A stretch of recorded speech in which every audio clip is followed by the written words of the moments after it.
5వ అధ్యాయం. కాబట్టి 4వ అధ్యాయంలో 3వ అధ్యాయంలో ఏం చెప్పారు? గొప్ప పాత నిబంధన కంటే కొత్త నిబంధన పరిచర్య గొప్పది. ఆ గొప్ప పరిచర్యని దేవుడు మాకు ఇచ్చాడు. ఆ పరిచర్యని మంటిఘట్టాల్లో ఉండి ప్రచారం చేస్తున్నాం. అర్థమైందా? ఎందుకు ప్రచారం చేస్తున్నామంటే అనేకమైన ఆత్మలు రక్షించడానికి. అర్థమైందా? ఈ బాహ్య పురుషుడు కృషించిపోయిన ఆంతర పురుషుడు దినదినము అభివృద్ధి పరచబడుతున్నాడు అన్నాడు అనమాట. దినదినము అభివృద్ధి పోతున్నాడు. అందువలన 5వ అధ్యాయం మొదటి నుంచి భూమి మీద మన గుడారమైన ఈ నివాసం. కాబట్టి ఈ దేహం అనేది శిథిలమైపోయినను. కాబట్టి దేహంలో ఎంతకాలం ఉన్నా ఏమైపోద్ది? దేహం శిథిలమైపోద్ది, అంటే క్షయమైపోద్ది.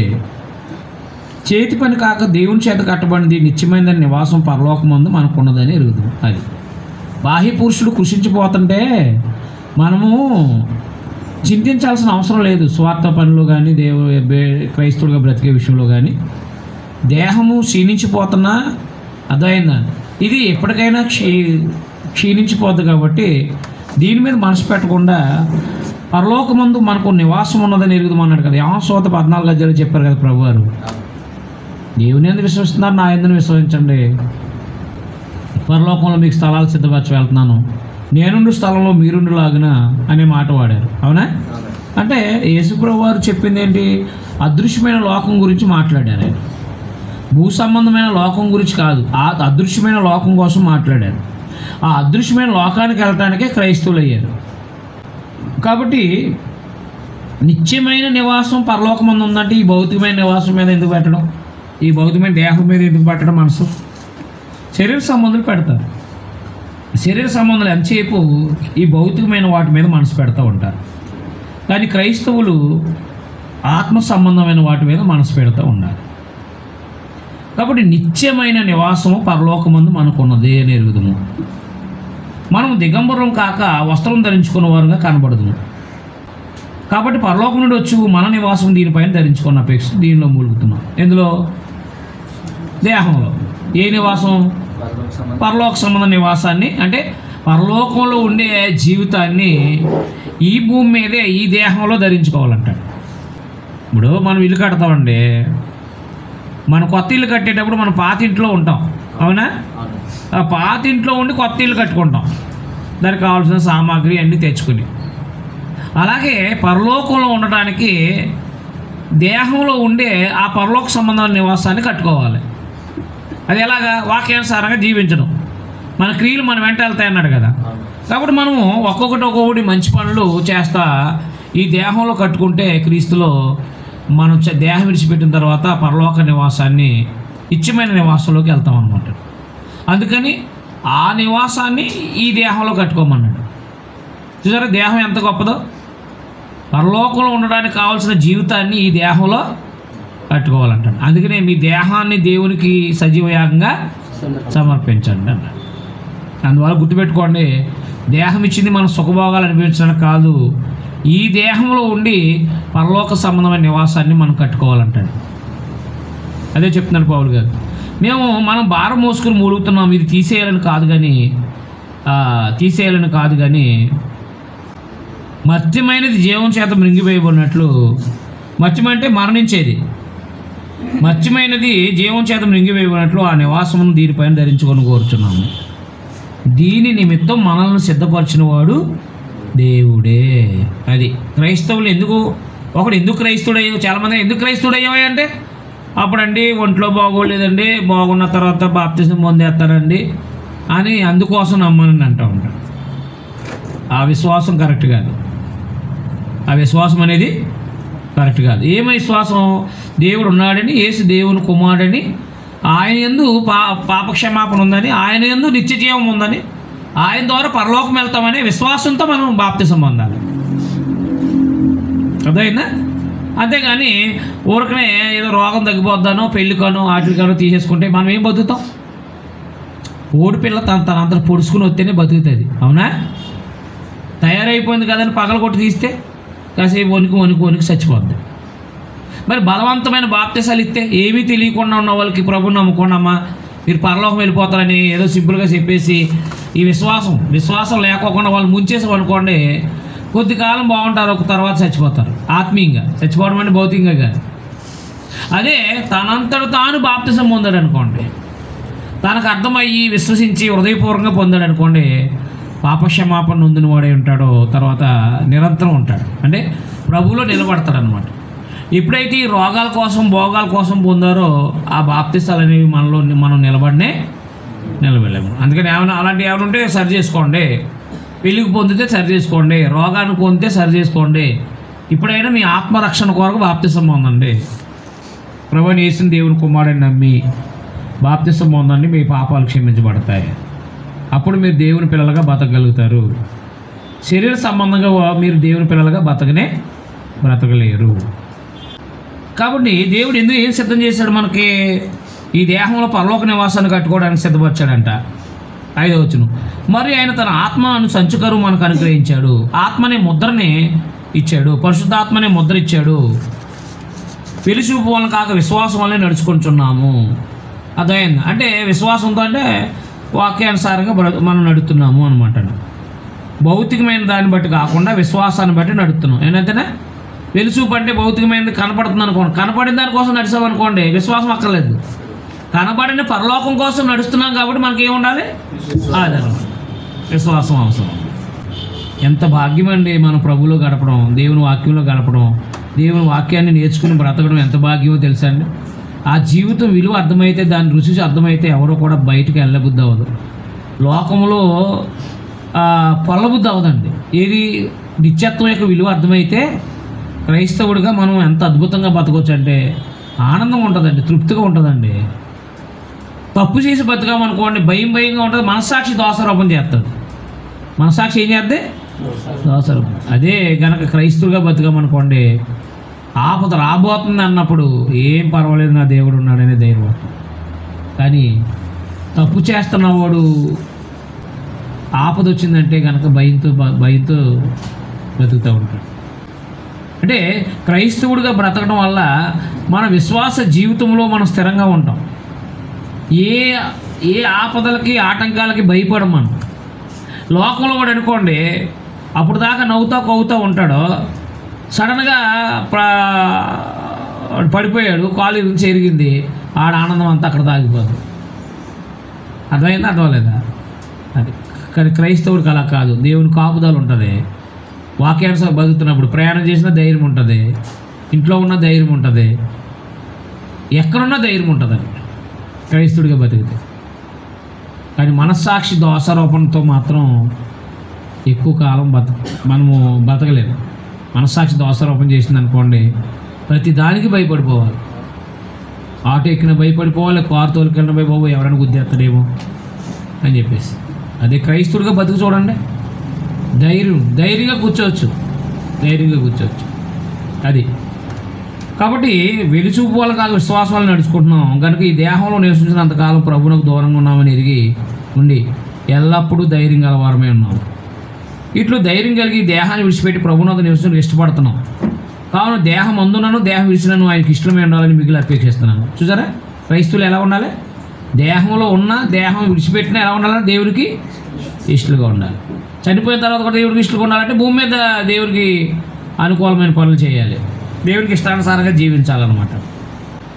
ఆలోచన చేయండి, దేవుని పిల్లలకి ఎంత భాగ్యం ఇచ్చాడో చూడండి. శాశ్వతమైన నివాసాన్ని ఈ దేహంలో కట్టుకోవడానికి అవకాశం ఇచ్చాడంటే మనం ఎంత ధన్యులమో ఆలోచన చేయండి. ఎందుకనగా 10వ వచనం అండర్లైన్ చేసుకోండి. 2 కొరింథీయులకు 5:10. 2 కొరింథీయులకు 5:10. ఎందుకనగా తాను జరిగించిన క్రియలు చెప్పిన అవి మంచివైనా సరే చెడ్డవైనా సరే దేహముతో, చూసారా, దేహముతో జరిగించిన వాటి ఫలాన్ని ప్రతివాడు పొందినట్లు మనం అందరం క్రీస్తుని అయిపోయటం మీదట ప్రత్యక్షంగా. సరే, దేహాలను చూడండి, పరలోక నివాసాన్ని ఈ దేహంలో కట్టుకోవాలంట. పరలోక నివాసాన్ని ఎక్కడ కట్టుకోవాలంట? ఈ దేహంలో కట్టుకోవాలంట. దేహంతో ఏం చేస్తున్నామో దాని క్రియలు ప్రతిఫలం పొందుతామంట. ఇక్కడ తప్పించుకోవచ్చు, సీక్రెట్గా తప్పు చేయొచ్చు మనం, కానీ ఎక్కడ తప్పించుకోలేము? చనిపోయిన తర్వాత లేపి మరీ లెక్క అడుగుతాడు. చాలామంది చచ్చిపోతే బాగుండు అంటే ఇష్టం వచ్చినట్టు బతికేసి చచ్చిపోతారు చాలామంది. బాగోలేదు జీవితం అని చెప్పేసి. కానీ చనిపోయిన తర్వాత తీర్పు ఉంది. ఆ తర్వాతే కదా ఆరని అగ్నిలోకి వెళ్ళిపోతాడు. ఆరని అగ్నిలోకి ఆత్మ అనేది ఇక వేతనకరం అగ్నిలో ఉంటుంది అన్నమాట.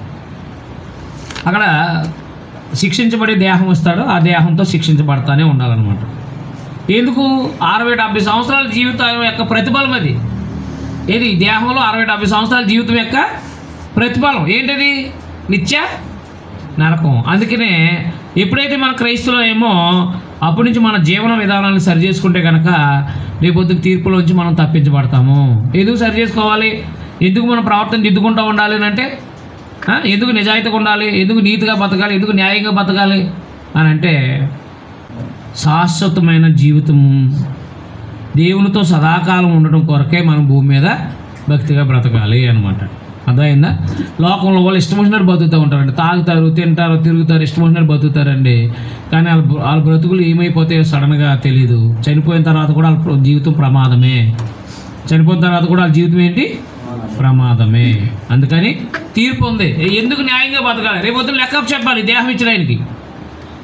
అదే ఎందుకు యథార్థంగా బతకాలి, నీతిగా బతకాలి అని అంటే, ఈ దేహం ఇచ్చిన ఆయనకి లెక్క చెప్పాలి దేహంతో చేసిన పనులన్నిటికీ. అందువల్ల దేహంతో మంచి పనులే చేస్తున్నాం అనుకోండి, అప్పుడు మనం తీర్పు తినని భయపడాల్సిన అవసరం లేదు. దేహంతో చెడ్డ పనులు చేస్తున్నాం అనుకోండి, క్రైస్తవుడు అయిన తర్వాత ఖచ్చితంగా తీర్పులో నిలబడాలి. గుర్తుపెట్టుకోవాలి.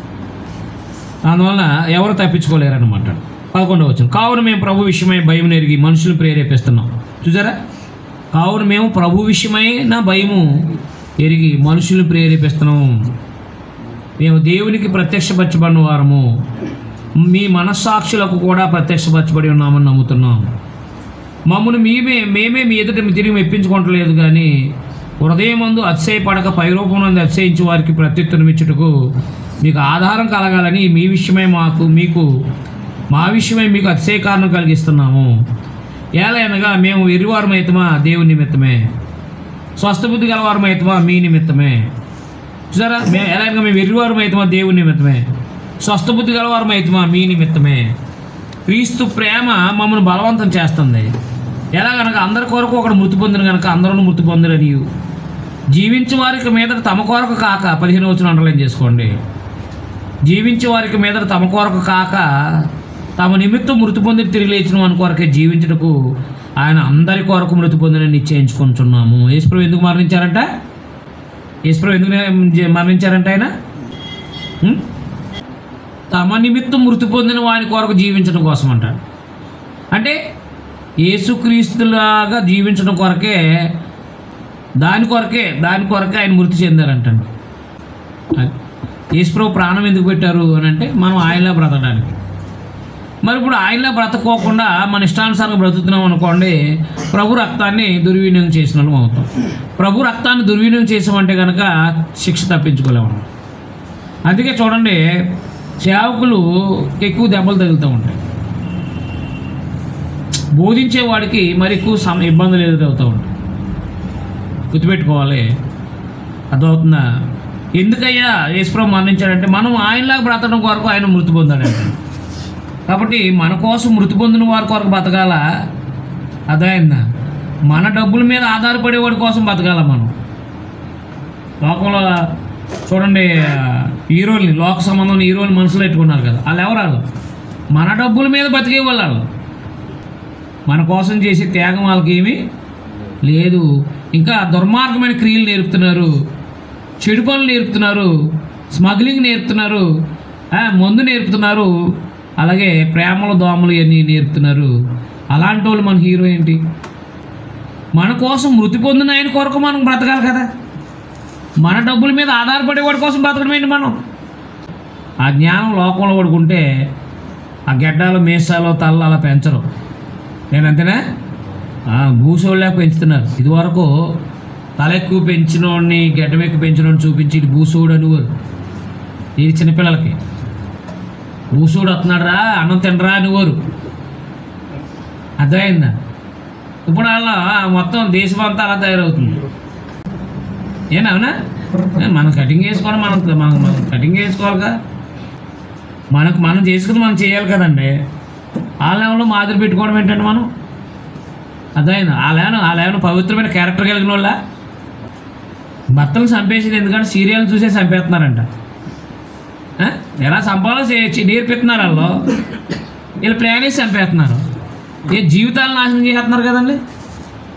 నేను అవునా, జీవితాలు నాశనం చేస్తున్నారు. ఒక ఆయన ఎట్టాడు, బాబు భర్తలు చంపకండి అయ్యా, శుభలగ్నం లాగా మీ భార్యల్ని మీ భర్తలు నమ్మేయండి, వాళ్ళు ఎక్కడైనా క్షేమంగా బతుకుతారు అంటున్నారు. ఏమండి, వేరే వాళ్ళకి అమ్మేయండి జాగ్రత్తగా ఉంటారు ఆయన, వాళ్ళు మీరు చంపకండి అయ్యా అంటున్నారు. మగవాళ్ళు బతిమాలుకుంటున్నారు ఇప్పుడు ఆడవాళ్ళు. పెళ్లి చేసుకోవడానికి భయపడిపోతున్నారు కదైనా, పెళ్లి చేసుకోవడానికి భయపడిపోతున్నారు, ప్రియుడితో కలిసి చంపేస్తారేమని. అంటే లోకం ఎలా తయారైంది? ఈ సినిమాల వల్లే కదా, సినిమాలు లోక సంబంధమైన సీరియల్ వల్లే కదా అలా జనాలు తయారవుతున్నారు. మరి ఎందుకు వాళ్ళ మాదిరి ఎందుకు? మనకి యేసుప్రభు మాదిరి పెట్టుకుంటే అద్భుతంగా ఉంటుంది కదా. ప్రేమ, దయ, జాలి, అదైంది వినయము, విధేయత, ఇవన్నీ మాదిరి పెట్టుకుంటే ఎంత బాగుంటుంది. మీకు అర్థమైందా? కాబట్టి దేవుని పిల్లలుగా గుర్తుపెట్టుకోవాల్సిన విషయాలు మనం పురుషుడు చుట్టు పెంచుకోవడం గంత కాదు. అవునా? నేను మొదటి కొన్ని పత్రికలో చదువు 10. కాబట్టి 15 వచ్చిన అండర్లైన్ చేసుకోండి. మన కోసం ప్రాణం పెట్టిన ఆయన కోసం బతుకుదామండి. మన కోసం ప్రాణం పెట్టిన ఆయన కోసం బతుకుదాం. అదైందా? అంతేగాని డమ్మి అదైందా నటించి వాళ్ళ కోసం మనం బతకొద్దండి. నటించి జీవనాన్ని సాగించే వాళ్ళు మనం మాదిరి కాదండి. అదైందా? వాళ్ళ మాదిరి పెట్టుకుంటే మన క్యారెక్టర్ మారిపోద్ది, మన క్యారెక్టర్ మంచిగా ఉండదు, మనం సమస్యలు పడుతూ ఉంటాం. పావునిక మీద మేము శరీరీతిగా ఎవరినైనా ఎరగం, కానీ మేము క్రీస్తుని శరీరీతిగా ఎరిగిన ఇక మీదట ఆయన్ని అలాగే ఎరుగము. కాగా ఎవడైనా క్రీస్తునందు నిలవాడు నూతన సృష్టి, పాతవి గతించిన ఇదిగో కొత్తవి ఆయన అన్నాడు. నూతన సృష్టి అంటే అర్థం అంటే నూతనంగా బతికేవాడని అర్థం అన్న. పాతవి గతించినంటే ప్రాచీనమైన జీవితాన్ని వదిలేయమని అర్థం అంతే. సమస్తము దేవుని వలన అయినవి, ఆయన మనల్ని క్రీస్తు ద్వారా తనతో సమాధానపరుచుకుని ఆ సమాధాన పరిచర్య మాకు అనుగ్రహించాను. అదేమనగా దేవుడు వారి అపరాధాలకు వారి మీద మోపగా క్రీస్తునందు లోకంలో తనతో సమాధానపరచుకొంచు ఆ సమాధాన వాక్యం మాకు అప్పగించాను. కావున దేవుడు మా ద్వారా వేడుకున్నట్టు మేము క్రీస్తుకు రాయబారులమే దేవునితో సమాధానపడని క్రీస్తు పక్షంగా మిమ్మల్ని బతిమాలుకుంటున్నాము. ఎందుకనగా మనం ఆయన యందు దేవుని తగినట్లు పాపమెరగని ఆయన్ని మన కోసం పాపముగా చేసాను. అర్థమైందా? కాబట్టి దేహంలో మేము ఈ పరిచర్యను ప్రకటిస్తూ ఈ దేహంలో పరలోక సంబంధం నివాసాన్ని కట్టుకుంటున్నాం అన్నాడు. అర్థమైందండి? స్వార్థ ప్రకటిస్తూ చాలా శ్రమలు పడుతున్నాం మేము, కానీ ఏం కట్టుకుంటున్నాం? మేము పరలోక నివాసాన్ని ఈ దేహంలో కట్టుకుంటున్నాము అని చెప్పారనమాట. మరి క్రైస్తవులుగా మనం ఎందుకు కట్టుకుంటున్నామో ఆలోచించేయండి. ఈ లోకంలో భోజనం వసతులు అన్నీ మన అవసరాలేనండి, కానీ మన ప్రవర్తన మన క్యారెక్టర్ అంతా యేసు ప్రభు మాదిరే ఉండాలి. మీకు అర్థమైందా? ప్రవర్తన బట్టి మారుతారు చాలామంది. ప్రవర్తన మార్చేస్తుంది ఒక మనిషి జీవితాన్ని. ఆలోచన చేయండి దేవుని పిల్లలకు. కాబట్టి క్రైస్తవులు అంటే ఎవరు? నూతన సృష్టి. అర్థమైందా? మనందరూ దేవుని బిడ్డలుగా మనం దేవునితో సమాధాన పడడానికి ఆయన మన కోసం బలయ్యారు. ఎవరు? ప్రభు అయిన యేసుక్రీస్తు వారు. మర్చిపోకుండా 21 వచ్చిన అండర్లైన్ చేసుకోండి. కాబట్టి ఈ దేహంలో దేవునితో పరలోక నివాసాన్ని ఈ దేహంలో కట్టుకోవాలి. పరలోక నివాసాన్ని ఈ దేహంలో కట్టుకోవాలి అన్నమాట. అందుకే ప్రేమ, దయ, జాలి, సహకారాలు ఇవన్నీ ఎందుకు చేస్తున్నాం మనము? అర్థమైందండి. ఎందుకంటే పరలోకంలో నివాసం కట్టుకుంటున్నాం. దేవుని ప్రేమను చూపించడం, సహనము, అదే జాలి, కరుణ, ఇవన్నీ కూడా బేదలను కనికరించడం, ఇవన్నీ ఎందుకనంటే పరలోకంలో నివసించడానికి. పవిత్రత ఎందుకంటే కీర్తన 10లో చెప్పాడు కదా, యెహోవా నీ గుడారంలో అతిథిగా ఉండదగిన వాడెవడు, నీ పరిశుద్ధ భారత మీద నివసించదగిన వాడెవడు. అర్థమైందా? నీతిని అనుసరించి యథార్థోదయంగా నిజం పలుకువాడే అటువాడు కొండములాడో చెప్పుకొస్తాడు. దేవుని దగ్గర నివసించడానికి కావాల్సిన జీవితాన్ని మనం ఆచరించాల్సిన వారమై ఉన్నామంతే. పరలోక సంబంధమైన నివాసాన్ని ఎక్కడ కట్టుకోవాలి? మనం భూమి మీదే ఈ దేహంలోనే కట్టుకోవాలి. ఈ దేహం క్షీణించిపోద్ది. ఒక రోజు నడవలేదు, ఒక రోజు మంచం మీద నుంచి లేగలేదు. తెలుసా మీకు అది? ఇప్పుడు పరిగెడతారు, ఇప్పుడు బండ్లు తోలుతారు. ఒక 70-80 సంవత్సరాలు బుల్లెట్ తోలండి, మీద వేసుకుంటారు. తోలగలమా? ఆగిపోతాయి అన్నీ. దేహం అంతా కూడా సిదిగిపోద్ది, దేహం అంతా కూడా క్షీణించిపోద్ది. ఆ టైంలో మనము ఏ మంచి చేయలేము, చెడు చేయలేము. దేనికోసం ఎదురు చూడాలంటే ఎప్పుడు చనిపోవాలా అని ఎదురు చూడాలంతే. మీరు ఎప్పుడైనా సరే వృద్ధాప్యంలో ఉన్న వాళ్ళు అడగండి, చెప్తారు ఎందుకంటే ఇంకా చనిపోతే బాగుంది అనిపిస్తుంది అంటారు. అవయవాలు ఏవి సహకరించక, ఏది తిన్నా అరక్క, అర్థమైందా? తింటే బాధ, తినకపోతే బాధ, ఇలాగ బాధలు పడుతూ ఉంటారు ఆ దేహంలో.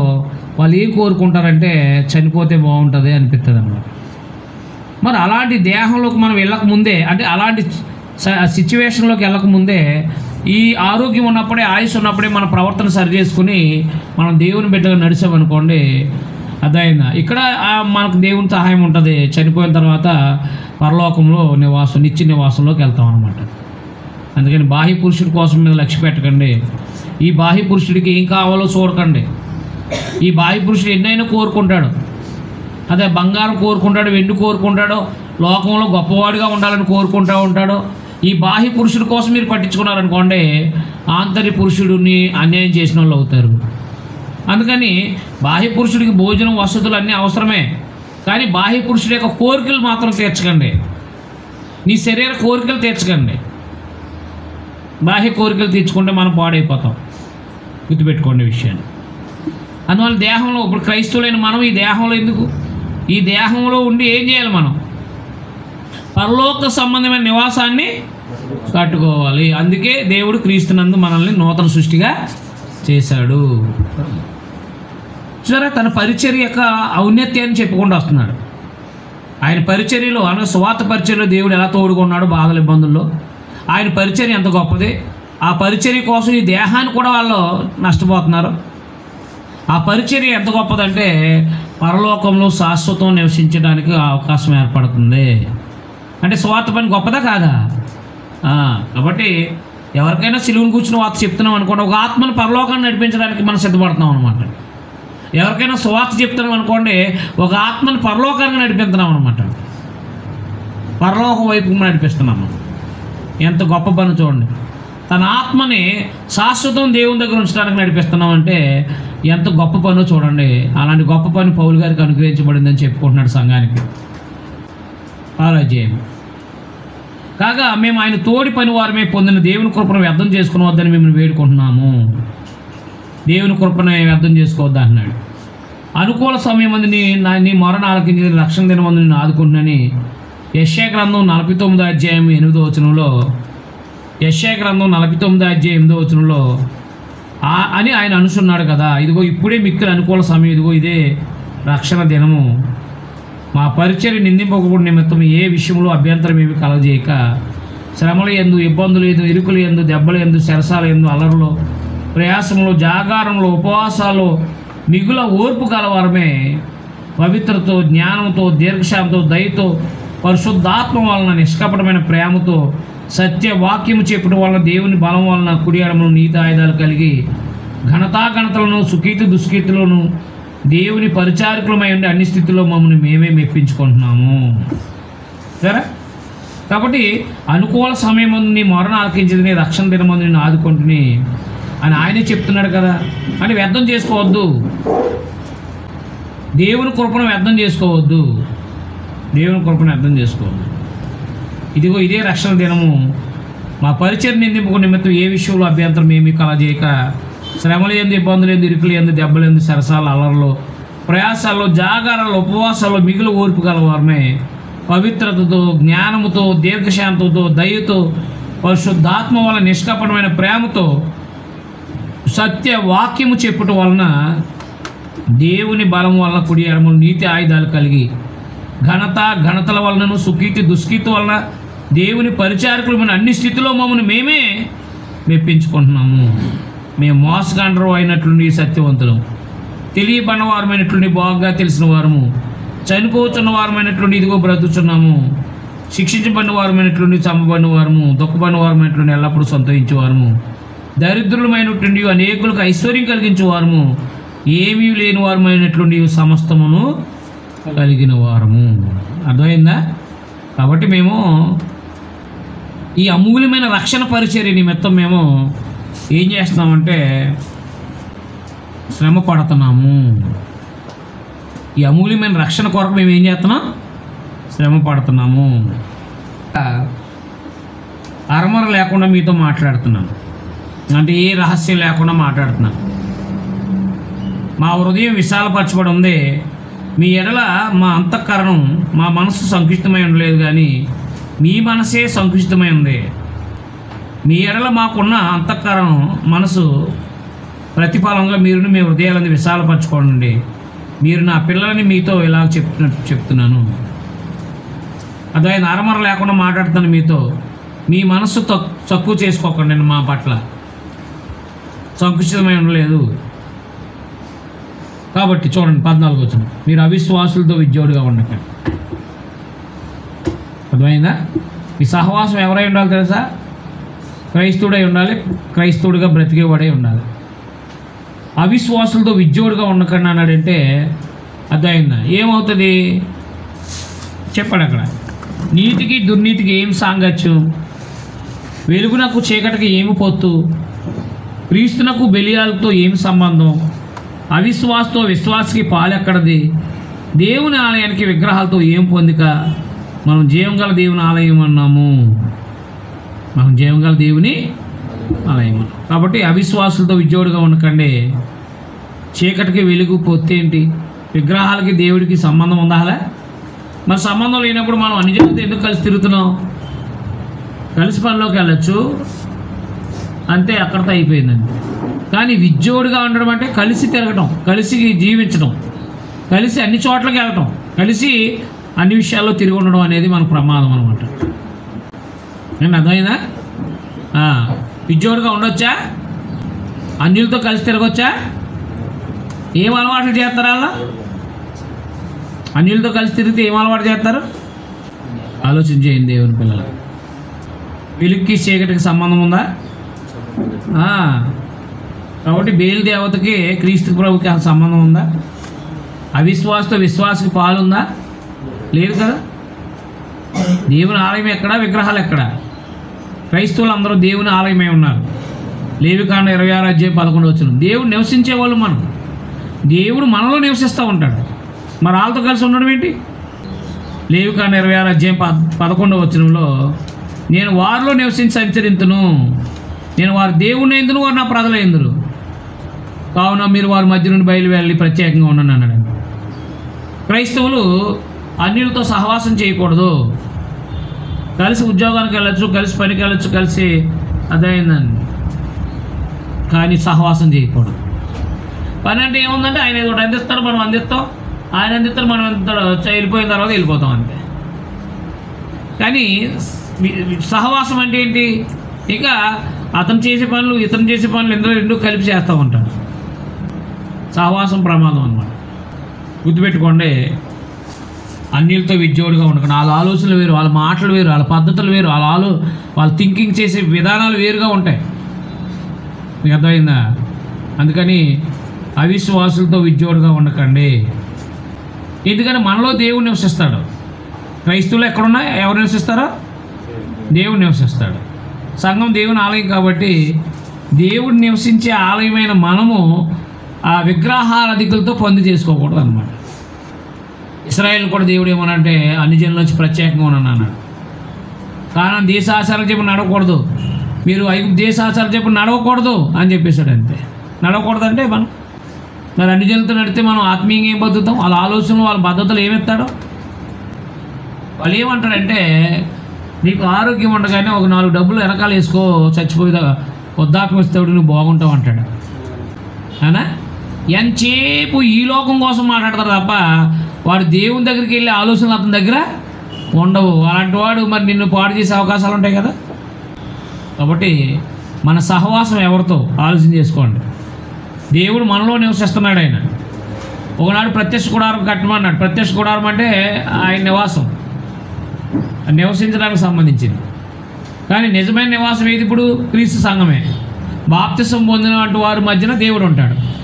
బాప్తిసం పొందిన వారి మధ్యన దేవుడు ఉంటే అనుజనులతో సహవాసం ఏంటి నీకు? ఆడు పక్కన సిగరెట్ తాగుతూ ఉంటాడు, వాడి పక్కన కూర్చుంటూ ఉంటాడు, ఆడు పొగను పీరుతూ ఉంటాడు, ఆడికి రాదు జ్వరం, ఆడికి రాదు జబ్బు, నీకు వస్తుంది. ఏనవునా?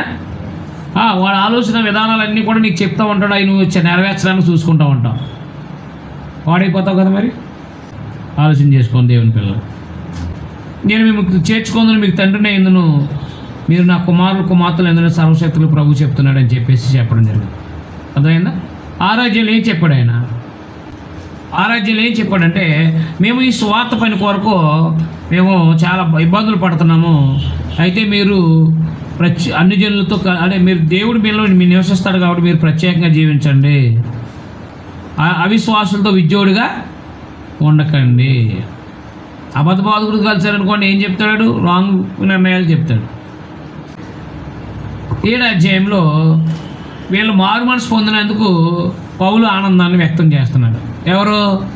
కొరింథీయులు పౌలు గారి మీద ఉన్న అపార్థాన్ని తొలగించుకున్నారని తీతు పట్టుకొచ్చి చెప్తాడు. ఎవరి దగ్గరికి?